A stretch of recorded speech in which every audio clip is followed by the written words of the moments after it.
Good afternoon, everyone. Welcome to this Match Day -1 press conference with Seattle Sanders. We have player Albert Rusnák.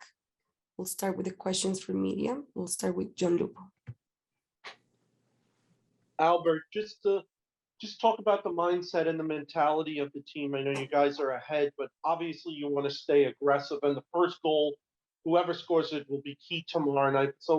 So what has Brian said to you guys to maintain your level of focus and your level of sharpness that you had so well in the first leg? I mean, we're playing against a very good team who probably didn't play their best in the first leg. So we're expecting them to play better, which only means we have to be also better than we were in the first leg.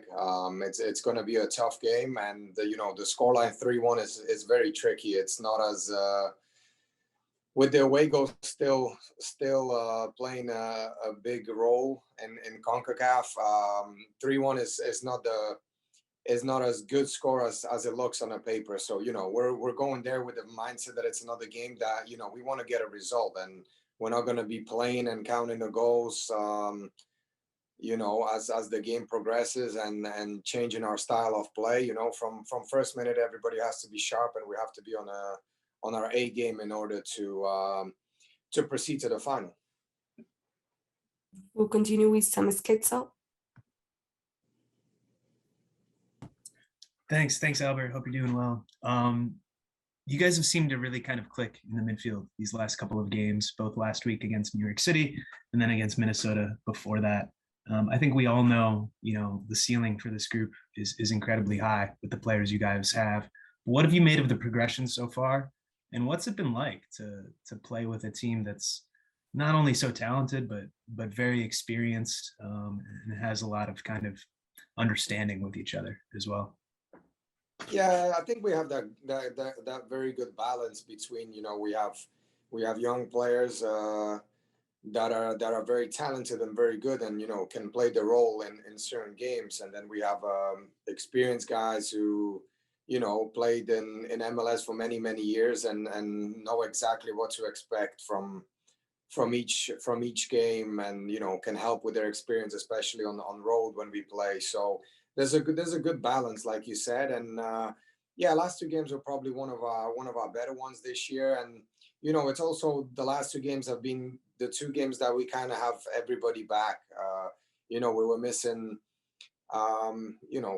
few important players, and it's not the same, let's be honest, but once you start to have the whole group back and train more together and play more games together, because that's really the key thing. Only the more games we'll end up playing together, the better it will be, and I think that's what we're starting to see in the last couple of games, but we can think too good of ourselves just because we played two good games. I think that should be the standard for this group, and that's how we want to play every game, and of course some games will be tougher than the others, and there may not be games where we will play as good as we would like, but that's where that experience, especially from the guys that have been in the league for a longer time, that's when the guys have to take over and do everything we can in order to get a result and in a CONCACAF game to proceed to the next round. So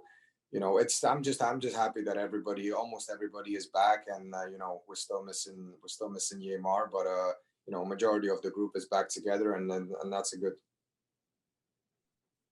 Jeremiah Oshan. Yeah, how would you describe your relationship with Nico? And I think this was the first time you'd played with him a couple other times, but how would you say your on-field relationship has sort of evolved as you've gotten to play with him more? Yeah, no, I mean, from day one, I mean, look, we played against each other for so long, and we kind of played similar positions, both like attacking midfielders, but I wouldn't say we're same kind of players. I think both of us have different approaches and different things that we like to do in a game, and he is the more advanced guy in terms of how we play. So I think my job when I find myself sometimes a little bit deeper in our half is to find the guys ahead of me, which is Nico, which is Raul, which are the wingers, Jordan, Christian, and then obviously Freddie and Will. So, you know, whoever's ahead of me, I think the kind of role of that midfielder, whether you want to call it 6 or an 8 or whatever it is to advance the ball forward, you know, and is to find the guys ahead of you and then, you know, support them and give them options when they have the ball as well. So, you know, my relationship with Nico, I think is great, and you know, I will continue to find him in dangerous spots on the field, and you know, that will only help the team, you know, to create chances and stuff. And I think we're starting to understand each other in terms of when I push forward as well.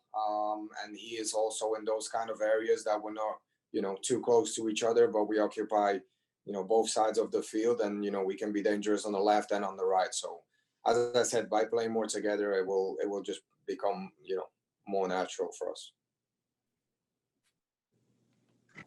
Hey, Brian, a lot's been talked about the passing of the midfield, but how pleased are you about your back line staying compact and the ability to play from the back to the midfield?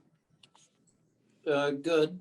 I mean, staying compact is defending, opening up, and you know, having confidence to play out of the back under pressure sometimes is challenging. But look, Jackson's come on and done a great job. I think he finds the right pass. I think he's been a plus. You know, Javi's decent. You know, Kellen did a good job last game. Alex obviously has quality there. So it's been good. It's been important. Jaira Evans. Great, thank you. Thanks for the time, Brian. I just wanted to ask about the facility. Have you guys been able to get there and train there? And what are some like early thoughts, I guess, about that? And that, I think you once called it a neutral site. So what do you think about that, the facility inside? Well, we haven't seen it yet. We're going to training here in a little bit. So we'll train on it later this evening. But you know, Red Bull Stadium's a nice stadium. I mean, we've been there before.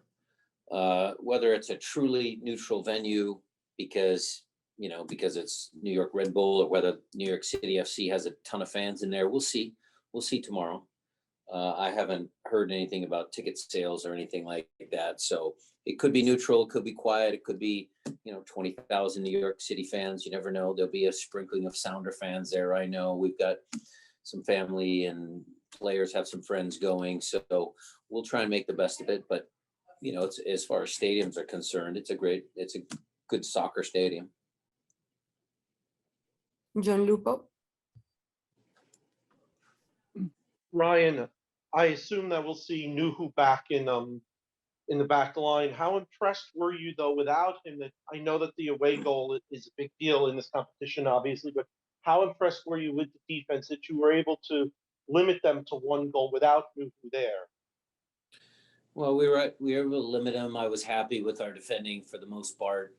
Yeah, the goal, you could be a little critical, but I thought, you know, there was a bunch of people that maybe could have done better on that entire play.